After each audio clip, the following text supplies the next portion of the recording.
Al-Iman TV, sarana penyubur keimanan. Bismillahirrahmanirrahim. Assalamualaikum warahmatullahi wabarakatuh.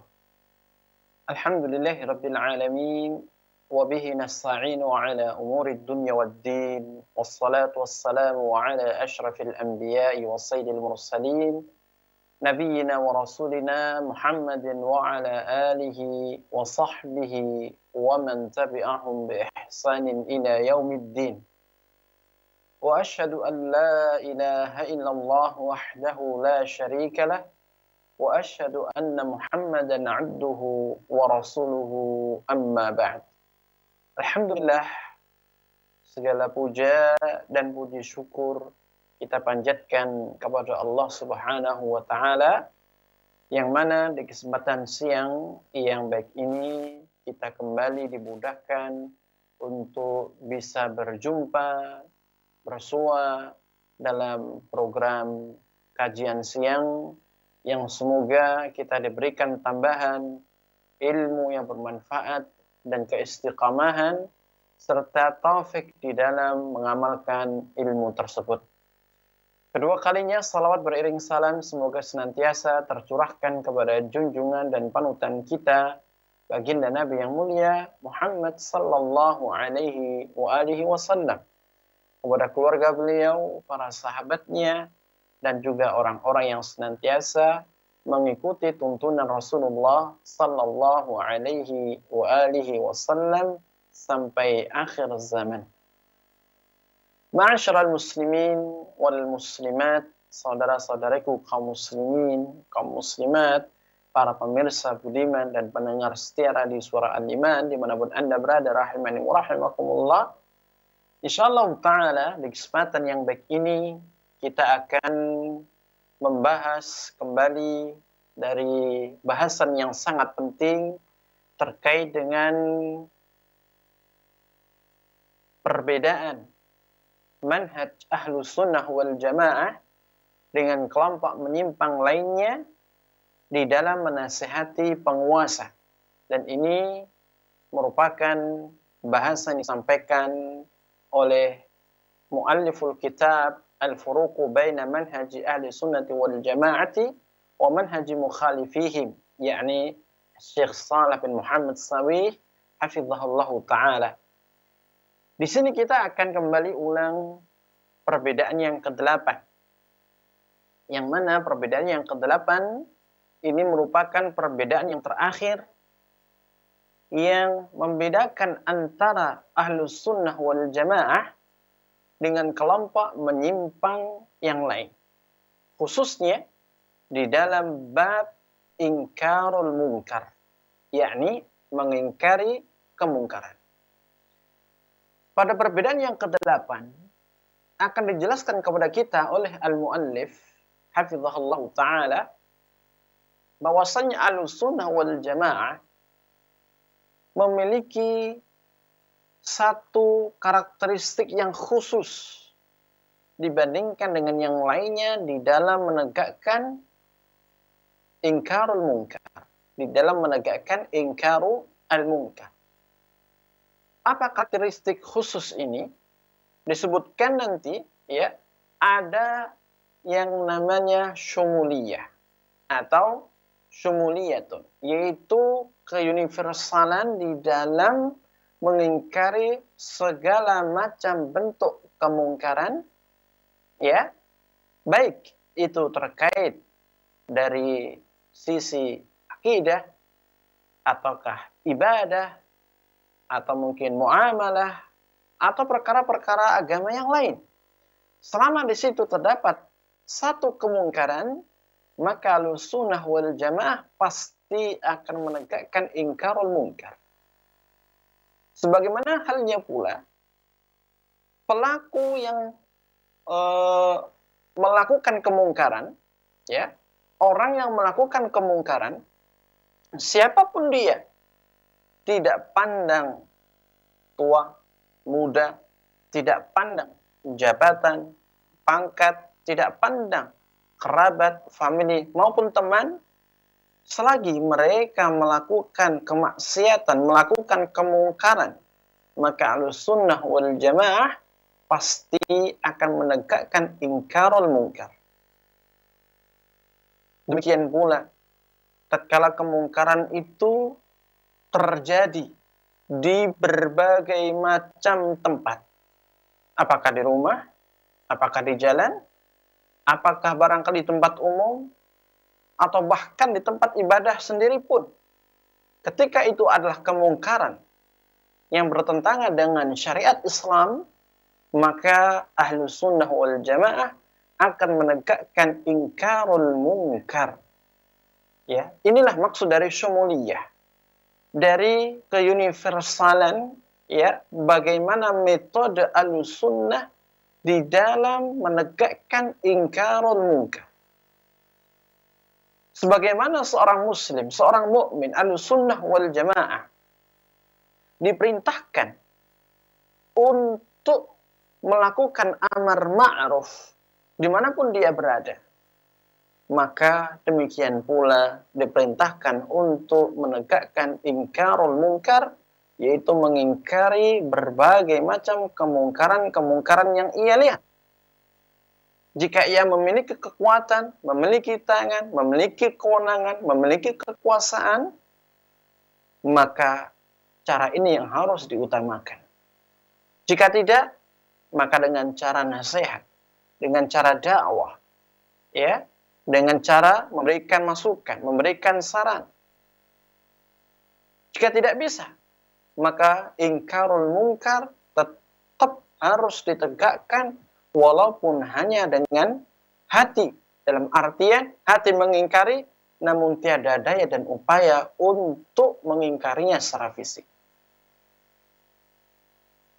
Dikatakan oleh al-muallif, ya, al-farqu tsamin, perbedaan yang ke-8, anna ahlus sunnati wal jamaah, bahwasanya ahlus sunnah wal jamaah ladaihim syumuliyatun fi inkaril munkar. Mereka memiliki, ya, keumuman, keuniversalan di dalam menegakkan ingkarul munkar, seperti yang kita sampaikan di muqaddimah tadi. Ya, di dalam menegakkan ingkarul munkar ini, Ahlussunnah wal Jamaah tidak pandang bulu di dalam mengingkari kemungkaran, dan juga tidak sebelah mata jenis apapun itu kemungkaran yang terjadi dan dimanapun berada. Bi'aksi mukhalifihi min ahli thawrah. Berbeda halnya dengan mereka kelompok-kelompok yang memberontak kepada penguasa, kelompok-kelompok yang membangkang kepada penguasa, kelompok yang berusaha untuk merongrong kekuasaan yang sah dari penguasa muslim. Ya, mereka yang memiliki pemahaman teror, yang memiliki pemahaman terorisme atau radikalisme, mereka tidaklah mengingkari satu kemungkaran, melainkan manakala kemungkaran itu merupakan salah satu dari tujuan pergerakan dia. Makanya ketika kita melihat adanya kelompok pergerakan yang berbicara tentang politik, menjelek-jelekkan pemerintah, di setiap sudutnya, di setiap cara pandangnya, maka dalam hal ini kita akan menjumpai di balik layar mereka tidak menegakkan ingkarul munkar dari sisi akidah, dari sisi ibadah maupun yang lainnya. Kenapa? Karena yang menjadi visi dan misi dari kelompok pergerakan ini adalah politik. Bagaimana bisa mendapatkan kekuasaan. Ya, sehingga apapun yang terjadi, kemungkaran-kemungkaran yang searah dengan visi dan misinya, maka dia akan kobarkan, akan kowar-kowarkan di berbagai macam media. Ya, media cetak, media elektronik, media sosial, atau yang lainnya. Namun dalam urusan akidah, dalam urusan ibadah, dalam urusan muamalah, banyak di antara mereka yang diam seribu bahasa, atau tidak menegakkan ingkarul munkar dalam hal tersebut. Nah, ini perbedaan ya antara manhaj Ahlussunnah wal Jamaah dengan kelompok menyimpang yang lain di dalam menegakkan ingkarul munkar. Ahlussunnah wal Jamaah yunkiruna al-munkarat. Yunkiruna al-munkarat haitsu kanat wa haitsu kana sahibuha wa haitsu kana jinsuha. Ahlussunnah wal Jamaah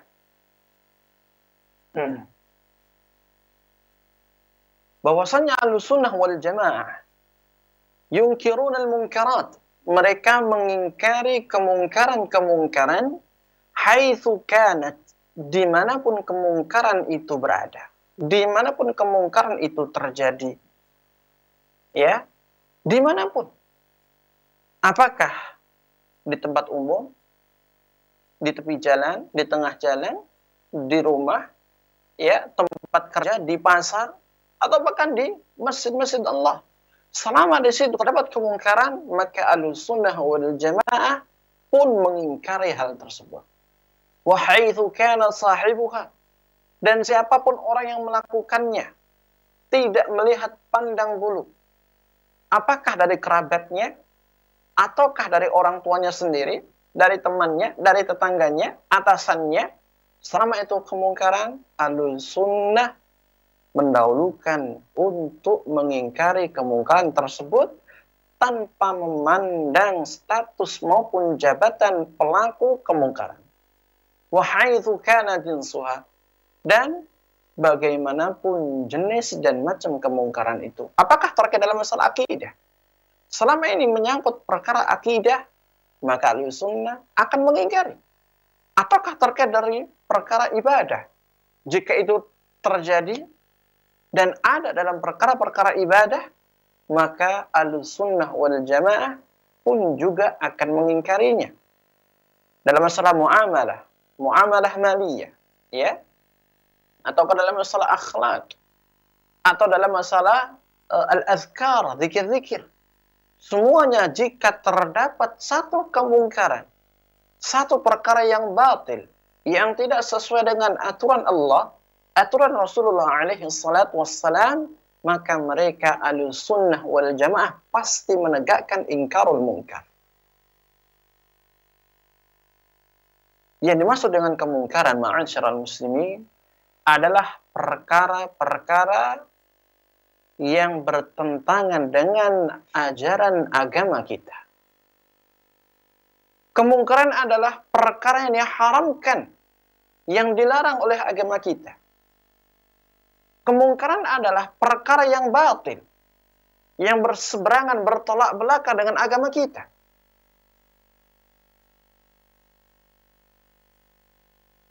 Agama kita memerintahkan kita untuk meyakini bahwasannya Allah Subhanahu wa taala berada di atas langit, fauqa arsyihi, di atas singgasananya.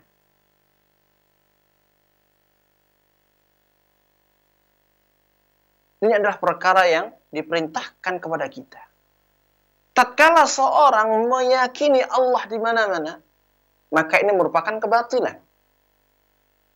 Ini adalah kemungkaran yang terkait pada perkara akidah. Maka Ahlussunnah wal Jamaah akan menegakkan ingkarul munkar ini, ya, akan memberikan nasihat, akan menyampaikan masukan, menunjukkan dalil-dalilnya, menjelaskan berbagai macam hujah-hujah yang kuat, ya, agar kemungkaran, kebatilan dari sisi akidah tadi itu lenyap pada diri orang muslim dimanapun dia berada. Dalam masalah ibadah, Nabi yang mulia sallallahu alaihi wasallam tidak mencontohkan untuk menambah rakaat maupun mengurangi rakaat di salat 5 waktu. Atau tidak mengajarkan kepada kita, ya, baik itu menambah dari waktu sholat yang ada atau menguranginya. Justru kita diperintah untuk mengikuti apa yang sudah ada yang diajarkan oleh beliau.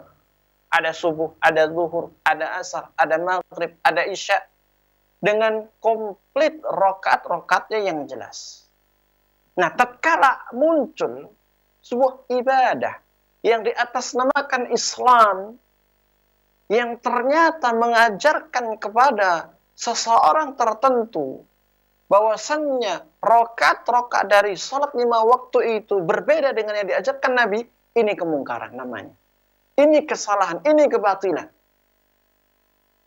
Atau justru mengajarkan bahwasannya salat yang wajib ditegakkan itu hanya 3 atau 2. Kita katakan ini kemungkaran, ini kebatilan. Karena bertentangan, bertolak belakang dengan ajaran Islam. Menyimpang jauh dari agama Islam.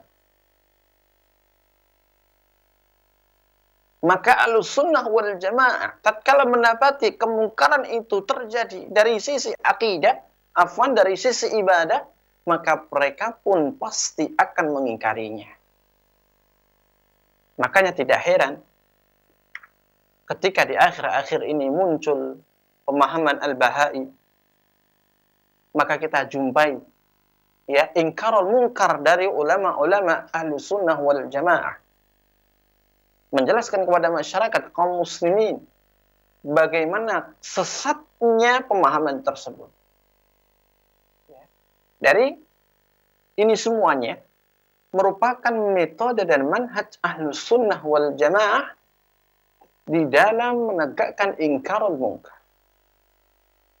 Mereka tidak membeda-bedakan jenis dan macam kemungkaran itu. Mereka tidak pandang bulu ya siapa yang melakukannya, dan tidak sebelah mata ketika mendapati kemungkaran itu terjadi dan berada. Kemudian dia mengatakan, fayunkiruna 'ala sahibil munkari sawa'an kana minhum aw min mukhalifihim habiban lahum am baghidan lahum. Ahlussunnah wal Jamaah akan mengingkari pelaku kemungkaran. Apakah dia termasuk dari golongannya, yakni termasuk orang-orang yang memiliki pemahaman Ahlussunnah, namun pada kondisi tertentu dia terjatuh dalam kemungkaran, dalam kemaksiatan, dalam dosa, dalam pemahaman yang menyimpang. Amin mukhalifihim, atau dari orang yang menyelisihi mereka secara asal, dari manhajnya sudah berbeda. Maka Ahlussunnah wal Jamaah akan menegakkan ingkar mungkar itu atas dasar cinta kepada saudaranya sama muslim. Apalagi dia termasuk Ahlussunnah wal Jamaah. Am baghidan lahum, pun juga atas dasar benci jika pelakunya merupakan orang-orang yang memiliki pemahaman yang menyesatkan dengan mengatasnamakan agama. Dan inilah ya sikap yang diajarkan kepada kita. Cinta dan benci, loyalitas, itu semua harus dipusatkan di atas dan didasarkan di atas Al-Quran dan di atas sunnah Nabi yang mulia Muhammad sallallahu alaihi wasallam. Kita mengingkari kemungkaran karena kita cinta kepada dia, agar dia tidak tersesat jauh, agar dia kembali kepada jalan yang benar, agar dia taubat kepada Allah Subhanahu wa taala, meminta ampun kepadanya, sehingga Allah ampuni, Allah rahmati, Allah berikan taufik, tambahan hidayah, dan lain sebagainya. Ahlussunnah di dalam mengingatkan orang-orang yang telah menyimpang secara asal, yang tidak memiliki pemahaman yang benar, seperti pemahaman Al-Bahai, pemahaman Rafidhi, ya Syiah Rafidah, pemahaman Khariji, Khawarij, atau pemahaman yang lainnya, maka mereka Ahlussunnah wal Jamaah pun juga berdiri di atas al-bughd, yaitu benci karena pemahaman yang mereka bawa yang bisa menyesatkan umat Islam. Fayunkiruna 'alaihi wa ya'muruna bil ma'ruf wa yanhauna 'anil munkar. Ahlussunnah niscaya akan menegakkan ingkar munkar itu kepada mereka, akan memerintahkan kepadanya untuk berbuat ma'ruf dan melarang dari kemungkaran-kemungkaran. Wahum yunkiruna al-munkar haitsu kana jinsuha sawa'an kana munkar al-akhlaqi aw al-mu'amalati aw al-'adati aw al-ibadat aw al-aqaidi aw al-siyasah. Mereka Ahlussunnah wal Jamaah akan menegakkan ingkarul munkar ini, ya, bagaimanapun jenis dan bentuknya kemungkaran tersebut. Apakah kemungkaran itu terletak atau berupa akhlak, ataukah muamalah, ataukah adat kebiasaan, atau mungkin ibadah, atau bahkan sampai perkara akidah dan politik. Makanya Ahlussunnah wal Jamaah tidak henti-hentinya di dalam menuliskan berbagai macam nasihat, penjelasan di kitab-kitab mereka, dalam ceramah-ceramah mereka, fatwa-fatwa mereka, ya, berbagai macam kemungkaran yang sedang merebak dan dilakukan oleh umat Islam. Dalam masalah akhlak, mereka memberikan nasihat. Dalam masalah muamalah, mereka memberikan penjelasan. Dalam masalah akidah, mereka memberikan dalil-dalil dan hujah-hujah yang kuat. Ya.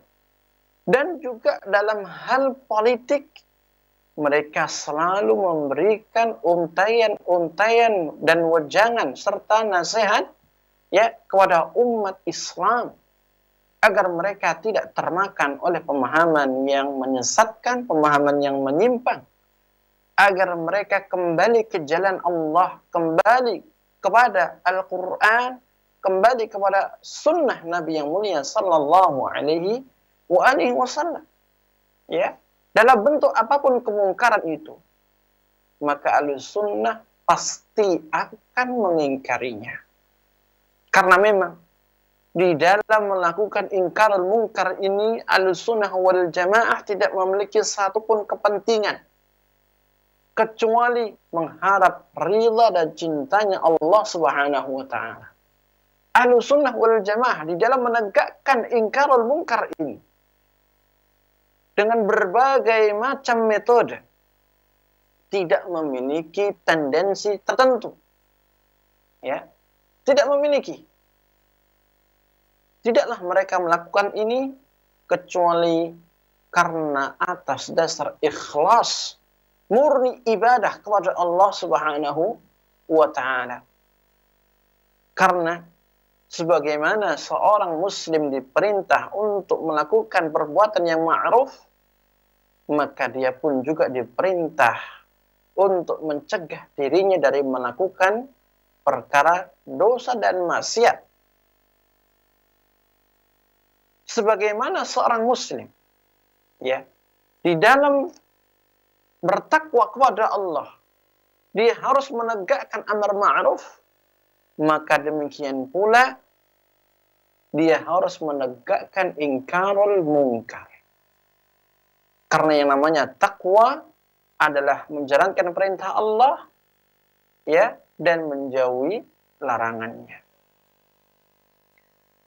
Wa inkaruhum innama yaqau hasba ma taqtadhihi asy-syari'atu min adabi hadhihi al-fariidah wa dhawabitiha. Ingkarul munkar yang ditegakkan oleh Ahlussunnah wal Jamaah ini berjalan sesuai dengan ketentuan syariat. Karena syariat Islam telah memberikan ketentuan-ketentuan tertentu di dalam menegakkan ingkarul munkar. Ya. Tidak serta-merta setiap ada kemungkaran langsung diingkari, akan tapi berjalan di atas ketentuan, berjalan di atas kaidah, berjalan di atas pondasi asas dawabit, agar hasil yang didapatkan di dalam menegakkan ingkarul munkar betul-betul maksimal dan optimal. Makanya tidaklah dibenarkan tatkala seorang muslim di dalam mengingkari satu kemungkaran, justru menimbulkan kerusakan yang banyak, mafsadat yang banyak. Tentu kita masih ingat bagaimana kisah di zaman Nabi yang mulia sallallahu alaihi wasallam. Ada seorang Arab Badui datang ke Madinah. Dan kita tahu namanya orang Arab Badui, mereka yang tinggal di daerah pegunungan jauh dari perkotaan, kurang memiliki adab, kurang memiliki sopan santun, dan lain sebagainya. Ketika sampainya di Madinah, maka dia kencing di dalam masjid, di masjidnya Rasulullah sallallahu alaihi wasallam. Maka para sahabat yang pada waktu itu mengetahui orang Arab Badui ini kencing di dalam masjid, mereka berusaha untuk mencegahnya. Ketika keluar greget dari para sahabat ini, yang terdorong dalam hatinya untuk menegakkan ingkarul munkar, karena orang buang air kecil di dalam masjid itu hukumnya tidak boleh, dan ini adalah kemungkaran. Karena air kecil hukumnya najis, sedangkan masjid suci, dipakai untuk beribadah kepada Allah. Maka tidak boleh masjid ya dijadikan tempat pembuang benda najis. Ketika Rasulullah Shallallahu Alaihi Wasallam melihat bagaimana gregetnya mereka para sahabat di dalam mengingkari kemungkaran ini, apakah Nabi mempersilahkan, ya, justru memerintahkan mereka, atau menahan para sahabat dan mencegahnya? Apa yang terjadi? Dan di sini Nabi mengajarkan kepada kita kaidah yang kita singgung di muka, bahwasannya satu kemungkaran ketika terjadi dan akan menimbulkan mafsadah, kerusakan, kerugian yang jauh lebih besar tatkala diingkari, maka kemungkaran itu hendaknya dibiarkan. Nabi yang mulia sallallahu alaihi wasallam dalam cerita tersebut, beliau melarang para sahabatnya, biarkan dia, sudah, tidak usah. Biarkan dia orang ini, yakni Arab Badui, melanjutnya kencingnya sampai habis. Nabi tahu ini adalah kemungkaran. Nabi tahu ini adalah kemungkaran. Namun mengapa beliau membiarkan dan mencegah mereka para sahabat untuk tidak menghalangi orang Badui tadi kencing?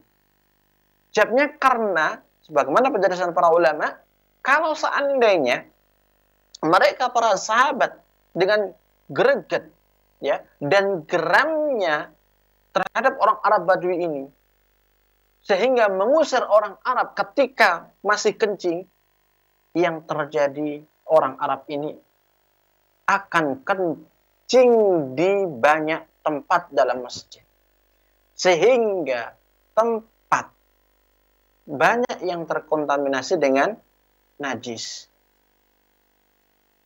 Beda halnya ketika dia di satu tempat kencingnya, maka terkena najis adalah di satu tempat. Tapi kalau dia sambil berlari, maka akan banyak tempat yang terkena najis. Belum lagi, ketika seorang yang sedang kencing, kemudian digertak dan diusir, maka mau tidak mau, dia akan menghentikan kencingnya dan akan menahan, dan itu adalah mafsadah. Nah, tatkala menegakkan ingkarul munkar ini, justru malah menimbulkan kerusakan, mafsadah yang jauh lebih besar, ya, maka disinilah letaknya Rasulullah Sallallahu Alaihi Wasallam membiarkan terlebih dahulu. Apa kata Nabi kepada mereka? Da'uhu, ya, biarkan orang Arab Badui ini kencing sampai selesai, sampai selesai. Kemudian setelah itu Nabi memerintahkan apa? Para sahabat untuk mengambil air dan menyiramkan air itu ke tanah, yaitu ke tanah yang dikencingi oleh orang Arab Badui tersebut. Makanya di sini dikatakan oleh beliau tadi bahwasanya Ahlussunnah wal Jamaah di dalam menegakkan ingkarul munkar, mereka berjalan sesuai dengan ketentuan syariat, sesuai dengan asas kaidah yang telah ditetapkan oleh syariat, sehingga ingkarul munkar ini betul-betul menghasilkan ya satu tujuan yang maksimal.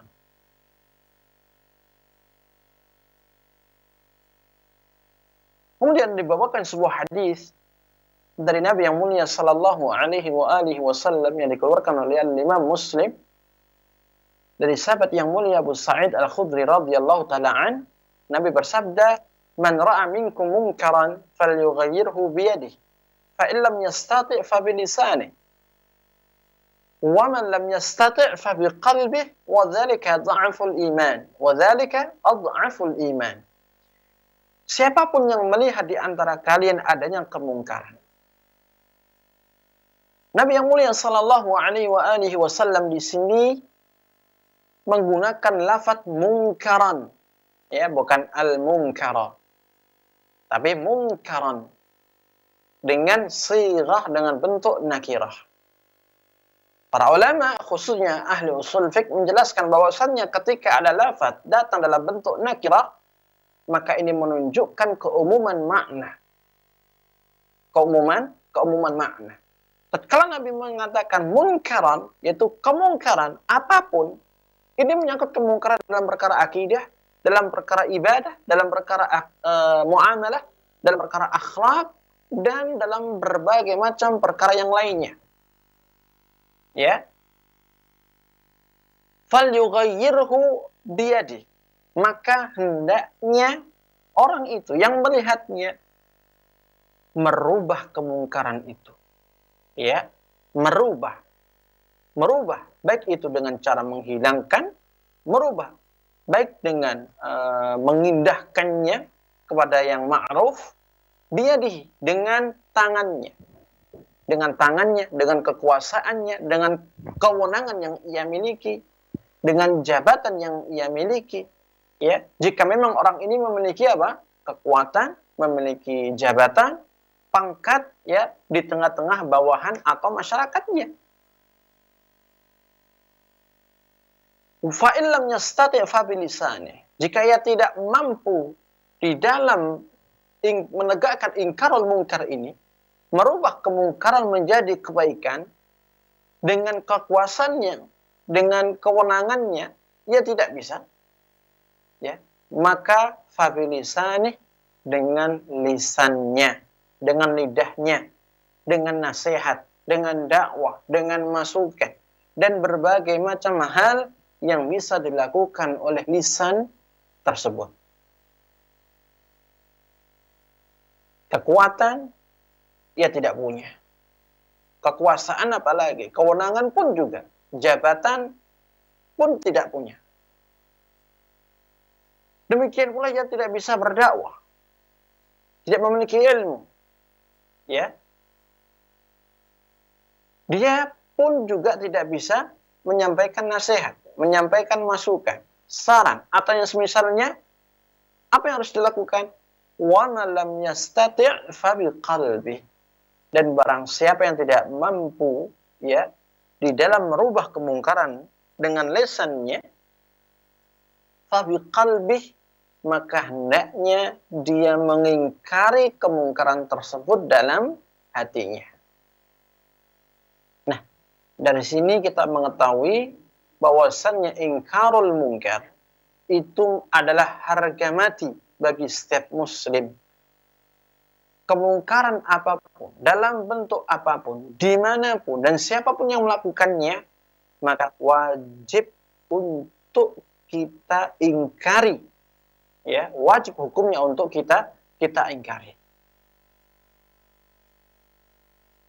Wa dzalika adhaful iman. Dan yang semikian itu adalah selemah-lemahnya iman. Artinya seorang yang mengingkari satu kemungkaran dalam hatinya, padahal ia mampu, ya, untuk mengingkarinya dengan lisannya, atau memang ia tidak mampu mengingkari dengan lisan maupun kekuatan yang ia miliki, maka ini menunjukkan akan lemahnya iman seorang muslim tersebut. Nah, hadis yang mulia ini menjadi landasan utama bagi Ahlussunnah wal Jamaah di dalam menegakkan ingkarul munkar, dan juga di dalam metode menegakkan ingkarul mungkar tersebut. Kemudian juga dikatakan wa sahibu sunnati ba'ithu inkarihi ikhlasu dini lillah ya'khudhu dina kullahu amran wa nahyan imtithalan. Qala ta'ala ya ayyuhalladzina amanu udkhulu fis silmi kafah. Orang yang mengikuti sunnah, dorongan untuk menegakkan ingkarul mungkar ini adalah ikhlas kepada Allah. Yakni ingin memurnikan agama ini, ibadah ini hanya kepada Allah. Ya. Tidaklah ia melakukan ini dan itu kecuali atas dasar perintah dan larangan dari Allah Subhanahu wa taala. Karena seorang muslim itu telah diperintahkan oleh Allah, ya ayyuhalladzina amanu udkhulu fis silmi kaffah. Wahai orang-orang yang beriman, masuklah kalian ke dalam Islam secara menyeluruh, bukan separuh, bukan seperempat atau sepertiga. Ya, dari ujung rambut sampai telapak kaki. Dari masalah akidah sampai perkara-perkara yang rendah, perkara-perkara yang barangkali dianggap kecil atau remeh, itu harus terlihat, harus dilakukan, harus diamalkan. Itulah sahibu sunnah, orang yang mengikuti sunnah. Sebagaimana seorang muslim yang mengikuti sunnah, dia dituntut untuk menegakkan salat 5 waktu, pun dia dituntut untuk selalu mengingat Allah Subhanahu wa taala. Menerapkan adab-adab kehidupan keseharian. Karena ini merupakan konsekuensi dari udkhulu fis silmi kafah. Ya. Masuklah kalian ke dalam agama Islam secara menyeluruh.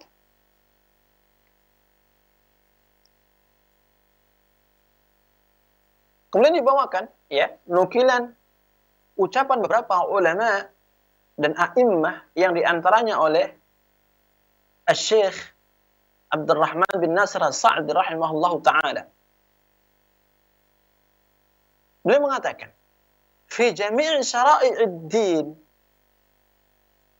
di semua syariat agama, yakni agama Islam, semua syariatnya, wala yatruku minha syai'a. Ahlussunnah wal jamaah tidak meninggalkan sama sekali. Dan kita tahu ya, teladan kita mereka para sahabat yang begitu sangat antusiasnya meneladani sunnah Rasulullah sallallahu alaihi wasallam, yang diantaranya adalah Ibnu Umar radhiyallahu taala anhuma. Ya. Bagaimana mereka para sahabat secara umum ya, betul-betul menegakkan syariat Islam yang di situ sunnah-sunnah Rasulullah sallallahu alaihi wasallam di dalamnya. Wa alla yakunu mimman ittakhadha ilahahu hawa. Dan Ahlussunnah wal Jamaah ya bukanlah termasuk orang yang mendewakan hawa nafsunya, menuhankan hawa nafsunya. In wafaqal amra al-masyru'a hawahu fa'alah. Ya, apabila perkara syariat ini mencocoki keinginan ya hawa nafsunya, maka dia akan mengerjakannya. Dan ini merupakan ciri orang yang menuhankan hawa nafsu. Ya, Ahlussunnah tidak. Ahlussunnah wal Jamaah tidak menuhankan hawa nafsu. Justru hawa nafsunya dibuat tunduk patuh di atas perintah syariat. Kalau orang yang mengambil hawa nafsu sebagai Tuhan, orang yang menuhankan hawa nafsunya, apa yang dia lakukan?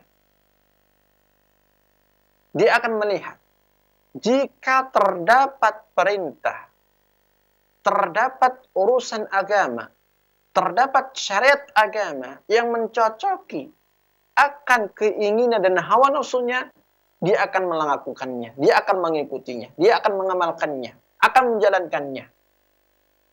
menjalankannya. Namun sebaliknya, apabila ia mendapati perintah, ia mendapati syariat Islam atau sunnah Nabi yang mulia sallallahu alaihi wasallam itu berseberangan dengan hawa nafsunya, maka syariat ini ia buang, ia tinggalkan. Sunnah Nabi ini akan ia buang jauh-jauh, akan ia tinggalkan. Ini ciri orang yang menuhankan hawa nafsu. Ya.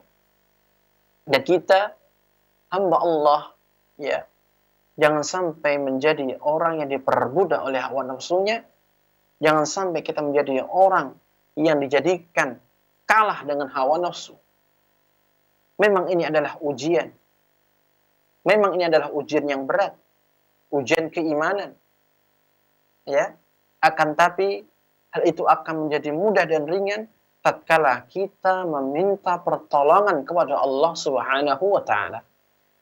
Beliau mengatakan, "Balil wajibu an yakuna al-hawa taba'an lid-din." Bahkan wajib hukumnya hawa nafsu ini mengikuti agama. Tidak boleh hawa nafsu ini bertolak belakang dengan agama, ya, meninggalkan agama dan syariatnya. Tidak boleh. Wa an yaf'ala kulla ma yaqdiru alaihi min af'alil khair, dan hendaknya nafsu ini dia dibina, ditempa untuk menjalankan apa yang ia mampu dari amal-amal kebaikan. Wa ma ya'jizu anhu yaltazimuhu wa yanwihi fayudrikuhu bi niyyatihi, dan perkara-perkara yang ia tidak sanggup menjalankannya, melakukannya, mengamalkannya, mengerjakannya, maka jangan sampai terlewatkan olehnya untuk meniatkan dalam hati. Dengan cara itu, dia akan tetap mendapatkan keutamaan pahala dengan niatnya tersebut, walaupun secara fisik ia tidak melakukannya. Dan itu betul. Ya, dan ini yang diajarkan kepada kita, innamal a'malu binniyat. Amal perbuatan itu sesungguhnya tergantung pada amal niatannya. Makanya tatkala kita, ya, memiliki satu niatan untuk melakukan perbuatan ini, namun qaddarullah wa ma syaa fa'al, kita terhalang darinya, maka kita tetap mendapatkan pahala dengan niatan yang ada dalam hati kita. Oleh karena itu jangan sampai kita menjadi seorang muslim yang kosong dari niat baik. Hendaknya terus kita isi hati kita dengan niat-niat yang baik untuk melakukan ibadah, amal saleh. Ya, karena manakala kita terhalang dari melakukan satu ibadah atau amal saleh atau amal kebaikan, maka kita masih mendapatkan pahala dengan adanya niat yang ada dalam hati kita. Demikian pula ucapan Asy-Syaikh Al-Imam Ibnu Baz, ya, Abdul Aziz bin Baz rahimahullahu ta'ala rahmatan wasi'ah. Kata beliau, "Alaika an ta'khudhal Islam kullah." Wajib atasmu, ya, atas kita semua kaum muslimin, untuk mengambil Islam semuanya. Untuk mengambil Islam semuanya. Artinya, wajib seorang muslim dan muslimah itu melakukan semua syariat agama. Menjalankan syariat agama. Apakah terkait dengan masalah ibadah, dalam masalah akidah, dalam masalah keluarga, dalam masalah muamalah, apakah menyangkut diri kita sendiri, orang tua kita, istri, anak kita, tetangga kita, maupun yang lainnya semuanya. La wala ta'khudhu janiban duna janib. Janganlah kamu mengambil sebagian dan meninggalkan sebagian. Sebagaimana cara beragamanya orang Yahudi, wal a'yadzu billah. Beragamanya orang Yahudi adalah mengambil sebagian, yakni sebagian syariat yang ada dalam Taurat, dan membuang sebagian yang lain. Mengambil sebagian syariat Taurat yang sesuai dan cocok dengan hawa nafsu mereka, meninggalkan dan membuang syariat Taurat yang bertentangan dengan hawa nafsu mereka. Itulah agama orang Yahudi. Dan itu Allah jelaskan panjang lebar di dalam surat Al-Baqarah. Bisa kita lihat kembali nanti. La ta'khudhul aqidah wa tada'al ahkam wal a'mal, kata beliau. Ya, janganlah kamu hanya mengambil akidahnya saja dan meninggalkan hukum-hukum Islam yang lain. Meninggalkan amalan-amalan yang diperintahkan dalam Islam. Wala ta'khudhil a'mal wal ahkam wa tad'il aqidah, dan jangan pula kamu hanya mengambil, ya, amalan-amalan yang diperintahkan dalam Islam, menjalankan hukum-hukum Islam, namun kalian meninggalkan perkara akidah yang sudah dinaskan dalam Al-Quran maupun sunnah Nabi yang mulia sallallahu alaihi wasallam. Ya, jadi kita ini dituntut untuk sesuai dengan warna Islam. Apakah dari sisi akidah, atau dari sisi hukum, ya, dari sisi ibadah, dari sisi amal-amal saleh, ya, dari sisi yang lainnya. Kita dituntut itu semuanya.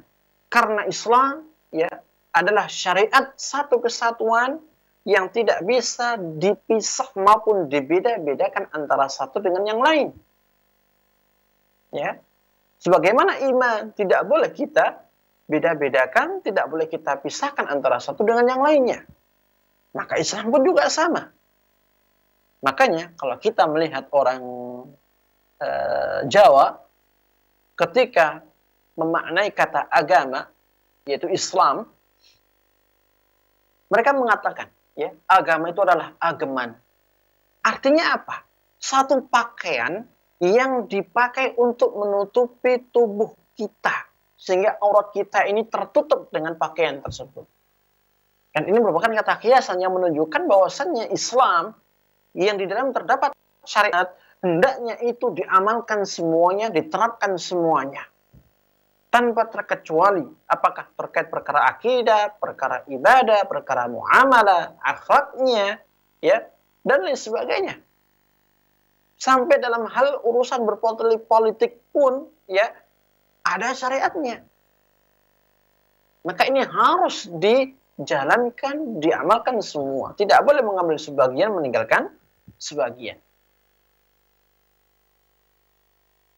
Khudh aqidatan wa amalan wa ibadatan wa jihadan wa ijtima'an wa siyasatan wa iqtisadan wa ghaira dhalik khudhu min kulli wujuh. Kemudian kata Imam Ibn Bas rahimahullah ta'ala rahmatan wasi'ah, ambillah olehmu aqidah, amal saleh, ibadah, jihad, ya. Demikian pula masalah-masalah sosial, masalah politik, masalah ekonomi, dan lain sebagainya. Ambillah itu semuanya dari syariat Islam. Jangan diambil hanya ibadah, sedangkan politiknya tidak. Jangan diambil dalam hal akidah, sedangkan hukum-hukumnya tidak. Jangan diambil dalam hal ibadah saja, sedangkan hukum dan cara berpolitiknya tidak. Tidak. Tapi ambil semuanya. Karena Islam ini adalah pedoman hidup kita yang mampu memberikan keselamatan dunia dan akhirat. Kemudian yang ketiga, dinukilkan pula ucapan Al-Syeikh Al-Imam Faqihuz Zaman Muhammad bin Shalih Al-Utsaimin rahimahullahu ta'ala rahmatan wasi'ah. Beliau mengatakan, al-wajibu ala man kharaja 'an as-shawab fi al-aqidah aw fi al-amal aw fi al-umur al-'ilmiyyah wal-'amaliyyah, al-wajibu an yubayyana lahu al-haqq wa yuwaddah aw yudah. Kewajiban, ya, atas orang yang melenceng jauh dari kebenaran, yang menyimpang jauh dari kebenaran. Apakah titik penyimpangannya dalam perkara akidah, dalam perkara amalan, dalam perkara-perkara yang memiliki teori keilmiahan, atau macam sebagainya? Kewajiban atasnya adalah dijelaskan, ya, dijelaskan kepada orang yang tersesat, orang yang menyimpang ini, kebenaran kepadanya. Kebenaran kepadanya. Ya, karena bisa jadi ia tidak tahu, bisa jadi ia memiliki syubhat, bisa jadi dia termasuk orang yang mendapat tekanan sehingga ia melesat, melenceng jauh dari jalur Islam yang benar. Dan kebanyakan yang terjadi ketika kita mendapati saudara-saudara kita kaum muslimin secara umum adalah kebodohan, sebab utama banyaknya kita menyeleweng dari Islam yang betul-betul murni karena kebodohan. Maka dalam hal ini, ya, kewajiban atas orang yang menyimpang jauh ini adalah dijelaskan kebenaran, disampaikan kebenaran. Fa in raja'a fa dzalika min ni'matillahi alaih. Jika ia kembali kepada yang benar, rujuk kepada yang hak, maka ini adalah nikmat Allah, ya. Ini adalah nikmat Allah yang Allah berikan kepada dia. Wa illam yarji' fa huwa ibtila'un min Allah subhanahu wa ta'ala lah. Namun jika ia tidak kembali rujuk, kembali ke jalan yang benar, ketika sudah ditegakkan hujjah, dijelaskan kebenaran, disampaikan dalil, ya, maka ini adalah ujian kepadanya. Ujian dari Allah kepadanya. Apakah dia termasuk hamba yang mengikuti kebenaran dan mengalahkan hawa nafsunya? Ataukah termasuk hamba yang mendewakan hawa nafsu, meninggalkan kebenaran? Wa 'alaina an nubayyina al-khata' alladhi huwa waqi'un fih. Dan kewajiban kita, ahli ilmu, tulabul ilmi, ya, para ulama, adalah menjelaskan kesalahan, kebatilan. Alladhi waqa'a fih, yang ia bergelimang di dalamnya. Kemungkaran apa yang ia lakukan? Kita jelaskan. Ini adalah hukumnya haram, ini tidak boleh. Wa 'alaina an nubayyina al-khata'a wa an nuhadhdhira min hadzal khata' biqadri al-istita'ah. Kemudian beliau mengatakan, kewajiban kita harus menjelaskan kesalahan itu kepada dia dan memperingatkan dia agar tidak terjatuh kembali dalam kesalahan dan kebatilan tersebut, dalam kemungkaran yang ia lakukan. Biqadri al-istita'ah, tentu sesuai dengan kemampuan. Wa ma'a hadza la nai'as. Ya, bersama dengan ini pula kita tidak berputus asa. Fa inna Allah Ta'ala radda aqwaman min bid'in 'azimah hatta saru min ahli sunnah. Kemudian beliau mengatakan, ya, satu ucapan yang dibangun di atas luasnya ilmu beliau terhadap kondisi para ulama sebelumnya maupun ulama di zaman beliau yang dulunya, yang awalnya termasuk orang-orang yang menyimpang jauh, namun ketika mendapatkan kebenaran, mendapatkan taufik, menjadi ahlus sunnah. Fa inna Allah Ta'ala radda aqwaman min bid'in 'azimah. Karena sesungguhnya Allah Subhanahu wa Ta'ala mengembalikan orang-orang, mengembalikan kaum-kaum yang terjatuh dalam gubangan kebid'ahan yang amat sangat besar, hatta saru min ahli sunnah, sampai dia rujuk, dia kembali ke pangkuan ahlu sunnah. Wala yakhfa 'ala katsirin minna mashtahara an Abil Hasan al-Asy'ari rahimahullah annahu baqiya fi ta'ifati al-i'tizal muddat 40 sana min umrih. Dan tidak elak bagi kita, ya, kata beliau, apa yang populer dari ulama yang bernama Abul Hasan al-Asy'ari. Bagaimana dia dulunya berada di kelompok Mu'tazilah selama 40 tahun. Ya, selama 40 tahun lamanya. Tsumma i'tadala ba'dha syai' muddah. Kemudian ia kembali ke jalan yang benar setelah berjalan beberapa waktu.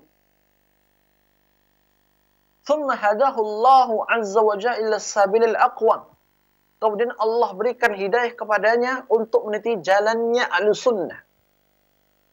Jalannya ila madhhabil Imam Ahmad bin Hanbal rahimahullah. Kepada jalannya madhhab Imam Ahmad bin Hanbal, ya. Wa huwa madhhabu Ahlussunnati wal Jamaah, dan ini adalah madhhab Ahlussunnah wal Jamaah di dalam perkara agama, khususnya dalam masalah akidah. Falhasilu anna masail al-aqidah muhimmah. Ya, walhasil ya, yang namanya perkara-perkara akidah ini amat sangat penting. Ini yang harus kita garis bawahi. Perkara-perkara akidah ini amat sangat penting. Kenapa bisa? Maka kita katakan, agama yang kita bangun ini, kita bangun di atas pondasi akidah. Yang nantinya setelah pondasi ini ada, maka kita bangun ibadah di atasnya. Kita bangun akhlak di atasnya. Kita bangun muamalah di atasnya. Dan bangunan-bangunan yang lainnya. Jika akidah seorang muslim itu berada di atas jalur yang benar, akidah seorang muslim itu adalah akidah yang hak, pondasi yang berdiri atas Quran dan Sunnah, pemahaman para sahabat, maka ibadah, akhlak, muamalah, dan berbagai macam yang lain yang ia bangun, itu akan menjadi bangunan yang kokoh, yang selamat. Yang memiliki nilai di sisi Allah Subhanahu wa Ta'ala.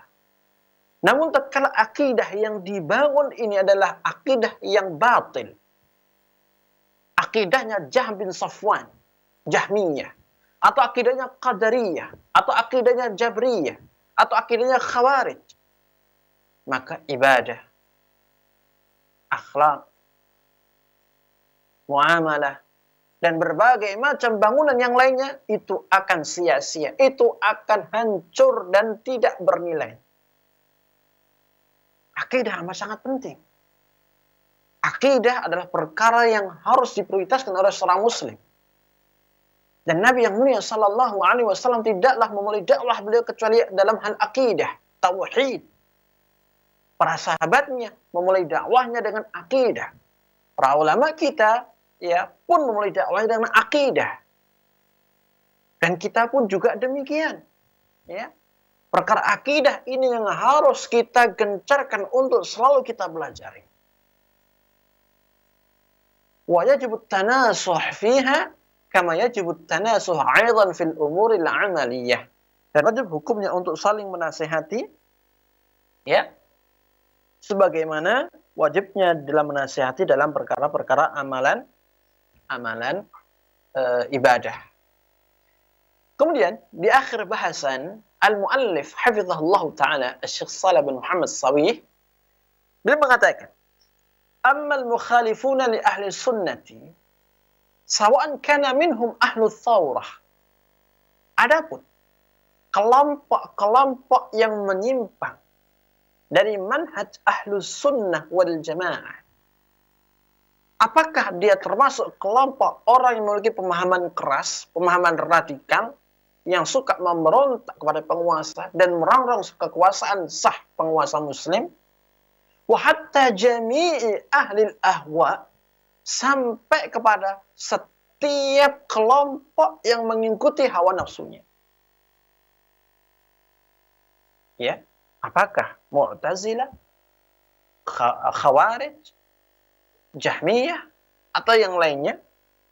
Karena mereka adalah orang-orang yang mengutamakan hawa nafsunya daripada mengutamakan dalil Al-Quran dan Sunnah. Kata beliau, فَإِنَّهُمْ سُرْعَنُ مَا يَفِزُونَ لِإِنْكَارِ الْمُنْكَرَاتِ السُّلْطَانِيَّةِ وَمَا يُوَافِقُ أَهْوَاءَهُمْ.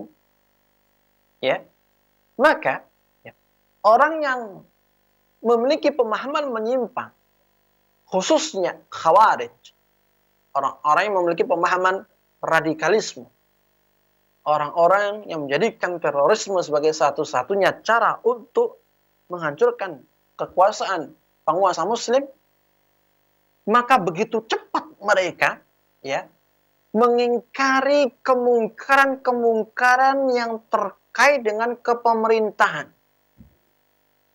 Berbagai macam kemungkaran dilakukan oleh penguasa, begitu cepatnya mereka ingkari. Wa ma yuwafiqu ahwa'ahum. Dan selama itu mencocoki apa yang menjadi visi dan misi tujuan hawa nafsunya. Wa ma la yu'aridu ma yahwun. Ya. Dan perkara-perkara yang tidak menjadi ya tujuan maka tidaklah mereka memberikan perhatian kepadanya di dalam menegakkan ingkarul munkar. Wa bi'iza'i dzalik yaskutuna aw yubrizuna munkarat akhar limaslahatin ma yahwuna ma'a ma fi hadhihi al-munkarat allati sakatu anha. Di samping itu, tatkala mereka mendapati satu kemungkaran yang tidak selaras dengan tujuan hawa nafsu mereka, mereka akan diam, tidak mengingkarinya. Bahkan mereka akan mengingkari perkara-perkara yang masih ada kaitan dengan visi dan tujuan hawa nafsu mereka. Wa ma'a qudratihim 'alal inkar.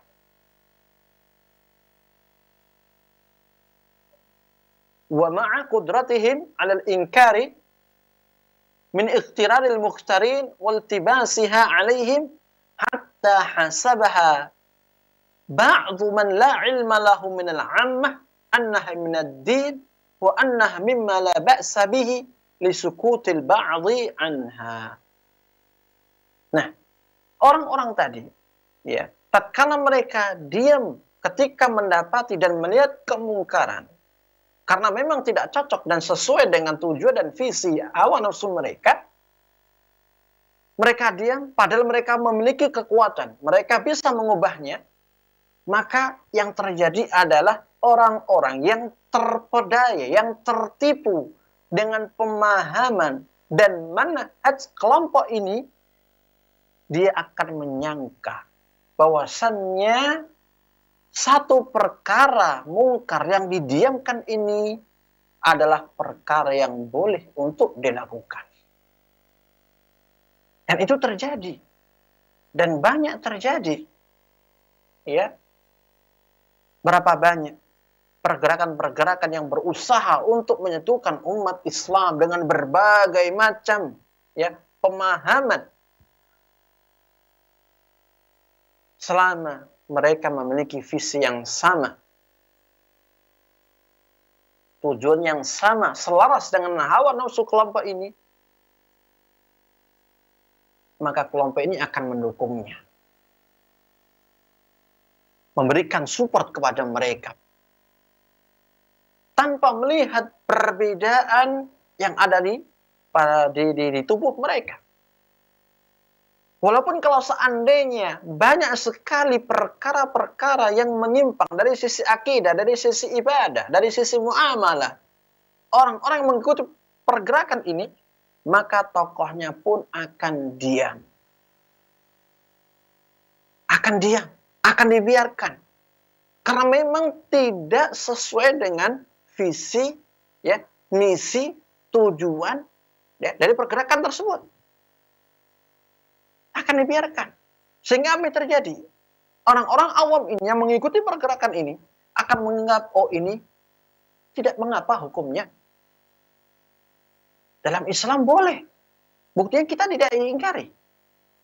Makanya tidak heran banyak mereka tokoh-tokoh yang membiarkan kemungkaran terjadi dalam tubuh pengikutnya. Dari mulai minuman keras dibiarkan, kemudian juga merokok dibiarkan, musik pun juga dibiarkan. Selama apa?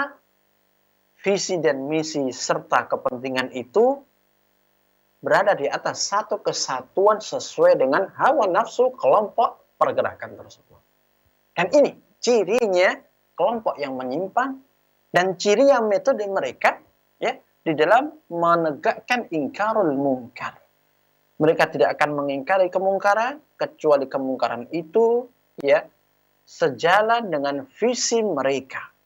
Ahlussunnah tidak. Ahlussunnah akan mengingkari kemungkaran siapapun yang melakukan, dimanapun berada, dan berbagai macam bentuk kemungkaran itu dilakukan. Ya, berbagai macam jenisnya. Ahlussunnah akan mengingkari itu semuanya. Dan ini semata-mata karena Allah Subhanahu wa ta'ala. Baik, ini adalah materi kita yang terakhir, ya, perbedaan yang ke-8. Dan demikian bahasan kita dari kitab al-furuqu baina manhaji ahli sunnati wal jama'ati wa manhaji mukhalifihim. Alhamdulillah, dengan kemudahan dari Allah dan taufiknya kita bisa mengkhatamkannya, dan insyaallah ta'ala di pertemuan berikutnya kita akan membahas kitab para ulama yang lainnya yang berbicara tentang masalah manhaj biidnillahi ta'ala.